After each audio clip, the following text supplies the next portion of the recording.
3 extremely important notes on self-care for heart failure in the elderly. How are you really feeling today? Hello there, my dear friend. Let me start by asking you a simple but important question. How are you really feeling today? Not the polite answer, not the automatic "I'm fine," but truly, from your chest to your breath, from your energy levels to your sleep, how is your heart doing? If you're over 50, chances are you've been through more than most people realize.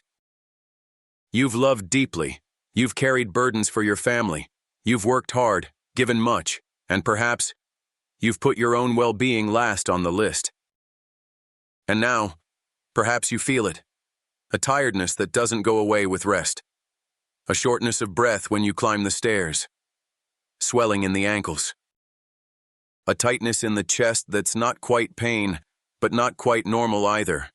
Maybe your doctor said it quietly. You have heart failure.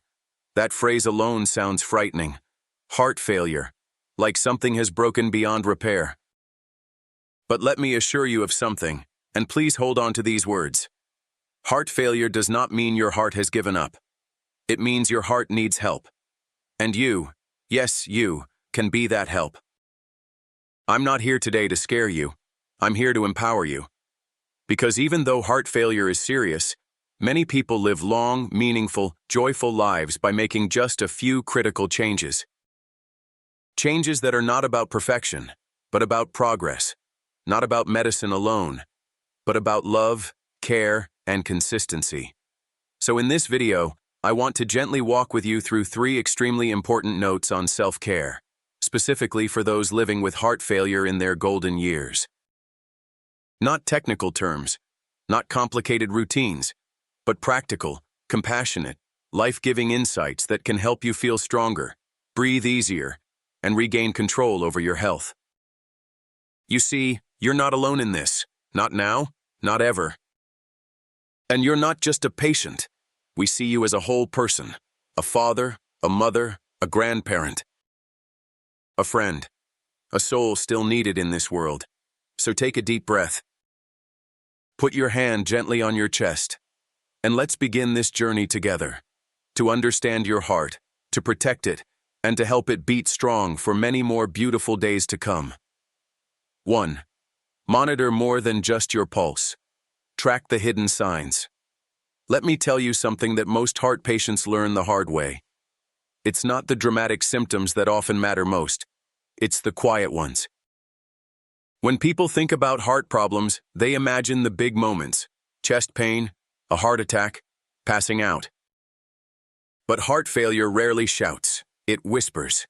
It starts with a little swelling in the ankles that you think is just old age, a few extra pounds overnight that you blame on dinner, or breathing just a little heavier when you lie down, but only when you lie down.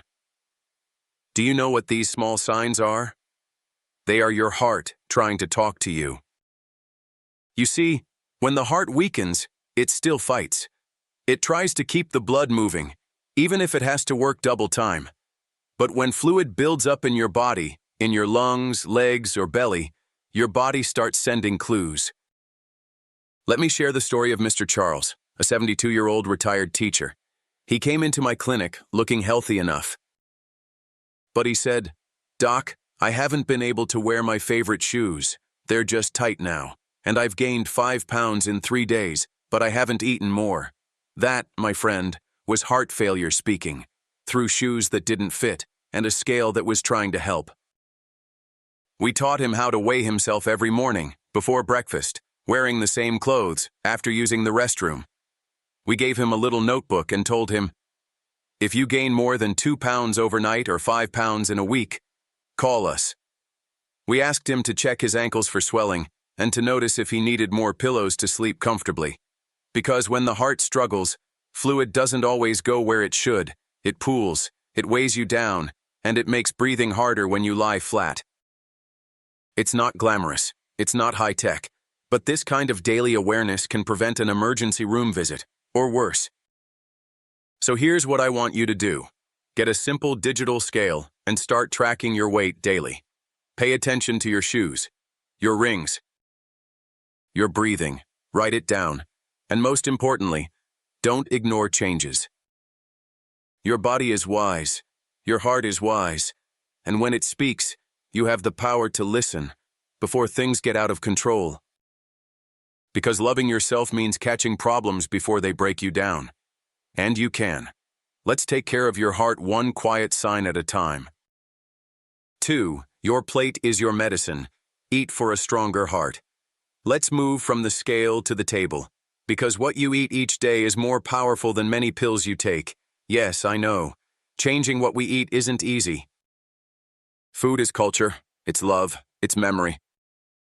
You remember the aroma of your favorite dishes, your mother's soup, the Sunday roast, the buttery rice, the salty broth. And now you're hearing people say, cut back on salt, no fried foods. Eat bland. It feels like they're not just taking away flavor, they're taking away joy. But let me offer you a new perspective. What if food wasn't punishment but power? Let me tell you about Ms. Eliza.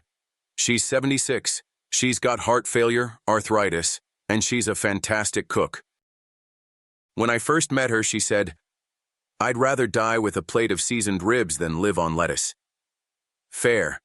But then she paused, because her youngest granddaughter had just started school. And Eliza said, with tears in her eyes, I want to be there when she graduates high school. I just want to stay longer. So we made a deal. She learned how to season with herbs instead of salt, garlic, rosemary, lemon, even cinnamon.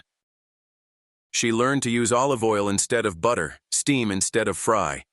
And she found low-sodium soy sauce that still gave her stir-fry the kick she craved. She started eating more vegetables, cutting back on red meat, and drinking more water to flush out sodium.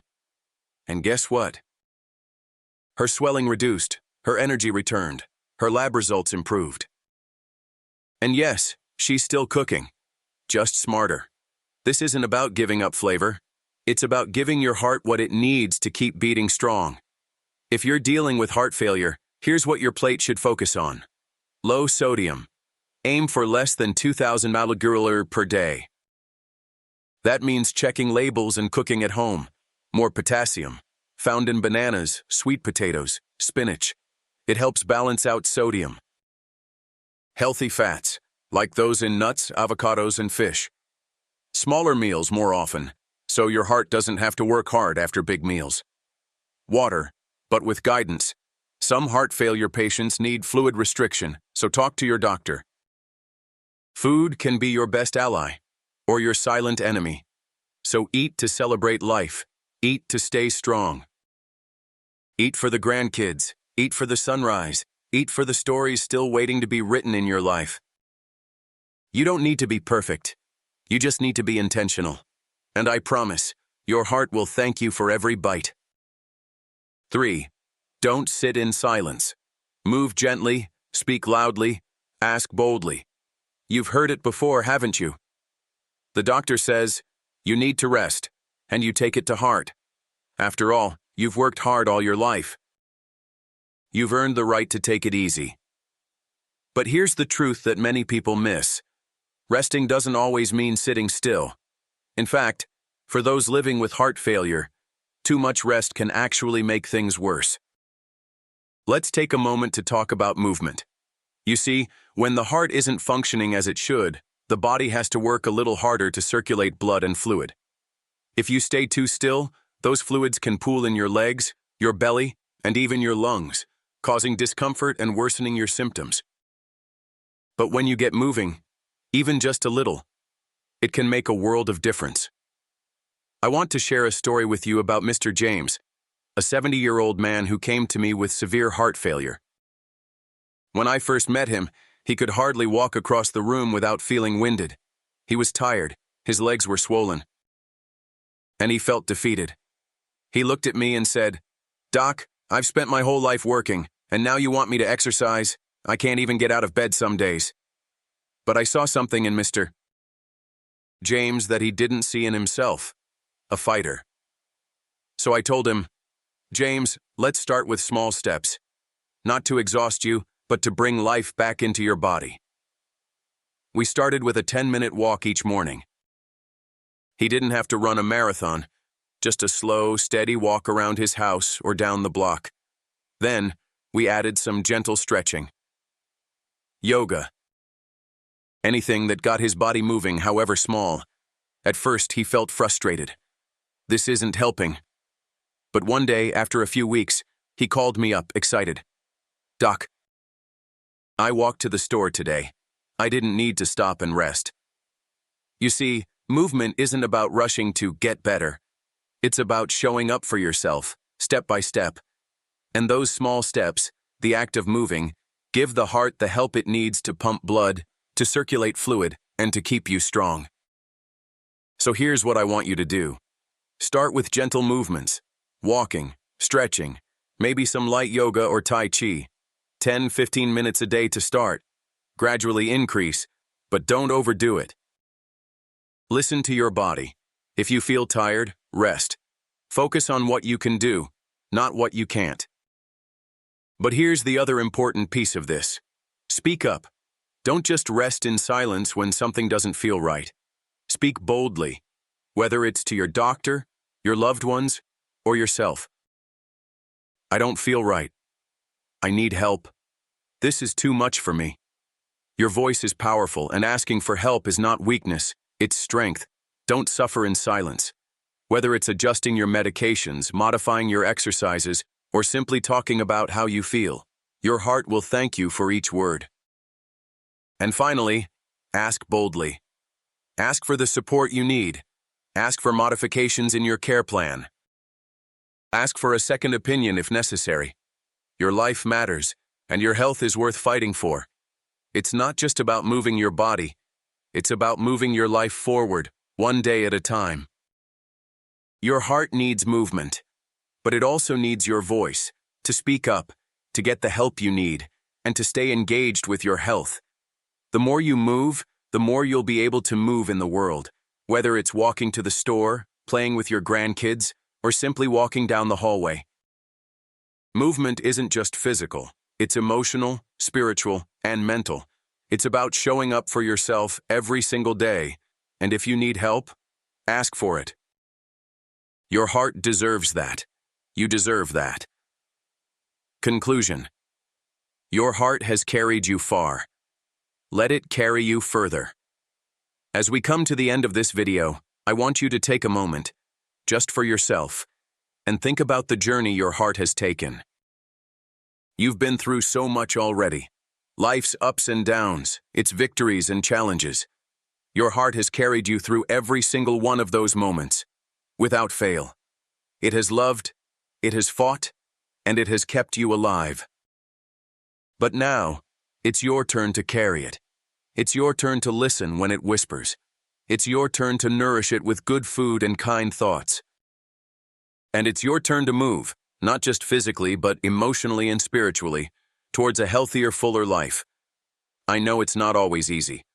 I know you've had to sacrifice for others, and maybe you've neglected your own heart in the process. But I want to tell you something, and I want you to hold on to this. You are worth taking care of. You are worth the time, the effort, and the small changes that can bring you back to the life you want to live. It's never too late to start. And remember, self-care isn't about perfection. It's about progress. It's about making one small change each day and trusting that these small steps will lead to a stronger, healthier, and more joyful you. So here's a gentle reminder of what we talked about today. Track your body's whispers, the subtle signs that tell you something isn't quite right. Eat for your heart, with foods that nourish and energize, not deplete. Move, speak, and ask boldly. Don't let silence hold you back from a life full of vitality. You deserve to feel good, you deserve to feel strong, and most importantly, you deserve to live a life that's full of purpose, connection, and love. If you found value in this video and you feel ready to start taking action, I'd love for you to hit that like button, to show yourself some love for making the decision to put your heart first. And if you want to stay connected and continue learning more about taking care of your body, subscribe to this channel, because your health journey is just beginning, and I'll be here, cheering you on every step of the way. Remember, your heart hasn't given up on you. and now it's time for you to give back to it. Take care of it, and it will carry you through many more beautiful moments ahead. You are not just surviving, you are thriving. And I believe in you.